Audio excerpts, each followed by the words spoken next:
આજે multipurpose toy box નવી battery લઈને ગયો છું, જેમાં તમને 5 ખાના 4 ખાના બે સાઈઝ રહેશે. તો ચાલો એક તમને ખોલીને બતાવી દઉં.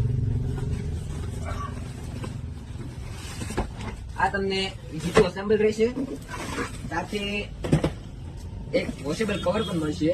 તો ચાલો તમને એક અસેમ્બલ કરીને બતાવી દઉં. થઈ ગયું છે, જેમાં ઉપરની બાજુ તમને ચેન વાળું ખાનું આવી જશે. નીચેમાં તમને 4 ખાના ચેન વાળા મળી જશે આ રીતે. પછી બાજુમાં બે આ રીતના પાઉચ પણ આવી જશે.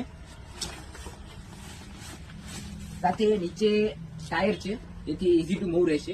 આમાં 4 ખાના વાળું પણ દેખાડી દો. આ 4 ખાનાનું, જેમાં તમને ઉપરની બાજુ ચેન મળી રહેશે, નીચે તે મોટી ચેન મળી રહેશે આ રીતે. જેમાં સાઈડમાં 2 પોકેટ મળી રહેશે આ રીતે. સાથે નીચેની બાજુ મોબાઈલ